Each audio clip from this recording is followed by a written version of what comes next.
There was a striking and unhappy illustration of the way that Bengalis are taking their revenge at a meeting held at Dhaka's stadium to honour the heroes of the Mukti Bahini. Abdul Qadir Siddiqui, once an ordinary soldier in the East Bengal Regiment, raised and led 12,000 guerrilla fighters in a large area surrounding Dhaka. In his speech, the hero of Tangail, as he's known, vowed that his men would not lay down their arms until Sheikh Mujibur Rahman came safely back from his prison in West Pakistan. But he appealed to his men, who stood with rifles and machine guns policing the meeting, not to take revenge on those who had oppressed them and not to flaunt their arms in the streets. As he spoke, 5 men, said to have been caught looting and abducting some women, were brought to the back of the rostrum. They were bound and beaten by Siddiqui's men.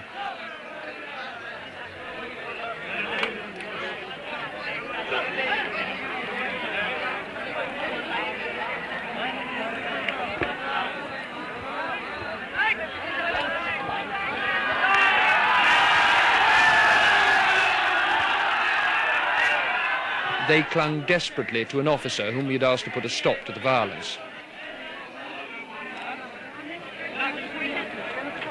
But the violence didn't stop, and along with other television crews, the ITN team left the scene.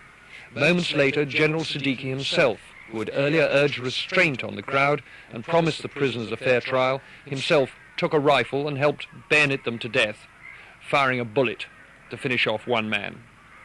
It's not surprising that the 24,000 Pakistani prisoners of war now in Dhaka's cantonment should fear the Bengalis' vengeance. That's why, until now, they've been allowed to keep their weapons. The Indian Army was not certain it could protect them. But at last, at a formal ceremony, the officers of Pakistan's Army, Navy and Air Force laid down their arms. It was a somewhat theatrical event. General Gandharv Nagra assured the officers that they would be treated with the utmost correctness according to the Geneva Convention. We shall provide all protection and safety. No measures of reprisals would be taken. Free boarding, messing, medical facilities will be provided to you all and all your rank. Then, on the command of their own senior officer present, General Mohammad Jamshed, the leaders of Pakistan's defeated army laid their pistols, Sten guns and rifles on the grass in the final token of surrender. I asked the Pakistani Chief of Staff, Brigadier Baghir Siddiqui, what he'd felt about the ceremony. Well, it's all right. Part of the game, I suppose. It didn't cause you any qualms? Well, you know, you can understand our feelings. But as the General said, this does happen, and so people have to play the game, and I think it's a part of the game. We have to accept it in good grace.